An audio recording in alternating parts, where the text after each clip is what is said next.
ఆంధ్రప్రదేశ్లో మాత్రమే కాకుండా తెలంగాణలో ఇప్పుడు పవన్ కళ్యాణ్ని అడ్రస్ చేయాల్సి వస్తే డిప్యూటీ సీఎం అంటున్నారు. అది రాజ్యాంగబద్ధమైన పదవి కాకపోయినప్పటికీ కూడా ఆయన చేయాల్సిన దానికన్నా కూడా ఎక్కువగా చేస్తున్నాడు. ప్రజల మన్ననలు చొరగొంటున్నాడు.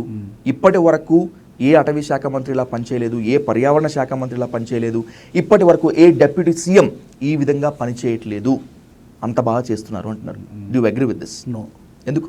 ఆయన అంటే ఇప్పటిదాకా ఎవరూ చేయలేదు అనేది అబద్ధం. ఒక్క విషయం మాత్రం we have to appreciate Pawan Kalyan.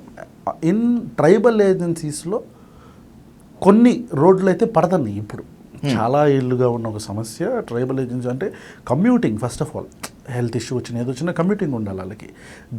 దాన్ని పవన్ కళ్యాణ్ తీర్చడం అనేది వాస్తవం. అసలు that is the fantastic job. అది కాకుండా తన నియోజకవర్గానికో లేకపోతే తను పదవి తీసుకున్న మిగతా శాఖలు ఏవైతే ఉన్నాయో వాటికి కావచ్చు, వీటికి ఆయన న్యాయం చేయట్లేదు అనేది నాకు అనిపిస్తుంది. ఈయన వండర్ఫుల్గా చేస్తుంది ఏముంది చెప్పండి నాకు. You tell me what he is doing. అంతా ఇట్ ఈస్ అ నెరేటివ్.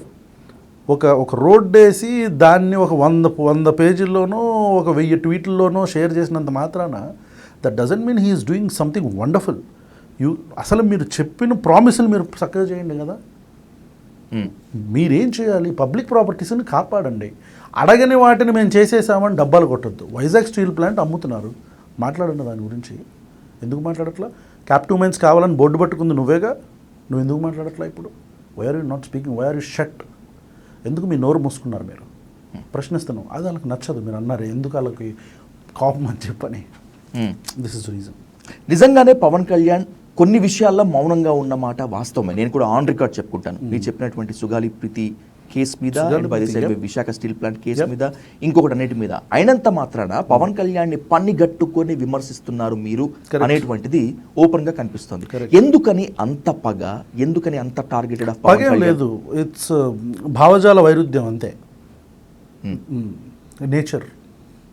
ఏంటి మీకు పవన్ కళ్యాణ్కి ఉన్నటువంటి భావజాల వైరుధ్యం ఏంటి? నాకు తెలిసి మీ ఇద్దరికి వ్యక్తిగత విరోధం అయితే ఏమీ లేదు. ఏంటి సైద్ధాంతిక భావజాల వైరుధ్యం ఏంటి అసలు? Pawan Kalyan is becoming as a threat to the state of Andhra Pradesh.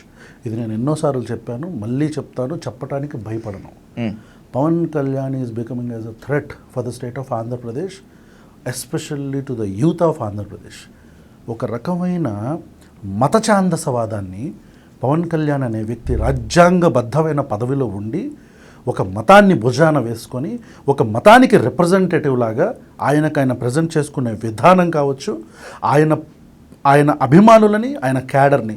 ఈరోజు మీరు ట్విట్టర్ ఓపెన్ చేసి జనసేన హ్యాండిల్స్ ఓపెన్ చేయండి. మీరు అందరూ ఎందుకు ట్విట్టర్లో జనసేన హ్యాండిల్స్ అందరూ కూడా ప్రతి ఒక్కడు సనాతని అని రెడ్ ఫ్లాగులు పెట్టుకున్నారు?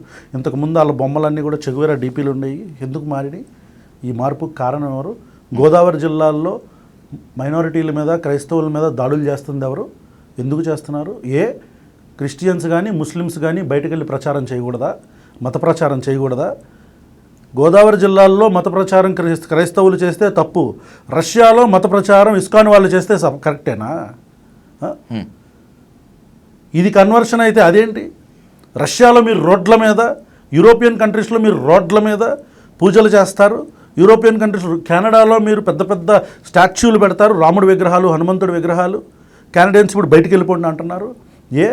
ఇక్కడ మీకు కన్వర్షన్ కనిపిస్తుంది, అక్కడ కనపడట్లేదా? హిందూ మతం, హిందూ ధర్మం గొప్పది కాబట్టే విదేశీయులు సైతం తమ మతాన్ని వదిలేసి హిందూ ధర్మాన్ని ఆచరిస్తున్నారు అని చాలా మంది చెప్తూ ఉన్నారు. మీరు చెప్తున్నటువంటి ఇస్కాన్లో ఆ పెరేడ్స్, ర్యాలీస్, విదేశాల్లో హిందూ దేవాలయ నిర్మాణం మొత్తం అంతా కూడా హిందూ మతం, హిందూ ధర్మం గొప్పతనంగా ఎందుకు అనుకోకూడదు? స్టాటిస్టిక్స్ తీసుకోండి. ఏ మతం ఎక్కువ ఆచరిస్తున్నారు అందరూ?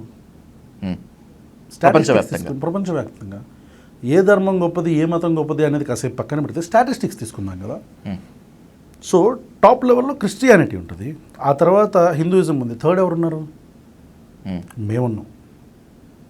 మీరు in the sense I think I'm correcting my self. First Christianity, ఆ తర్వాత ఇస్లాం, ఆ తర్వాత మేమని చెప్పాను కదా, వీఆర్ ఏథీస్ట్స్, రేషనలిస్ట్. ఏ దేవుడిని నమ్మని వాళ్ళు, నాస్తికులు మూడో స్థానంలో ఉన్నారు. మీరు చెప్పిన లెక్క యాక్చువల్గా నాస్తికులకు వర్తిస్తుంది. ఏ దేవుడిని నమ్మని వాళ్ళు పెరుగుతున్నారు ప్రపంచం మొత్తం. ఈ మధ్య వరల్డ్ వైడ్గా రిలీజ్ చేసినటువంటి ఒక స్టాటిస్టిక్స్ కూడా అదే చెప్తుంది. దేవుడు అనేవాడు కాదు, మనుషులు ఉన్నాం. దేవుడి కోసం కాదు మనుషుల కోసం బతకండి అనే ఒక రేషనల్ హేతువాద దృక్పథం పెరుగుతుంది మనుషుల్లో.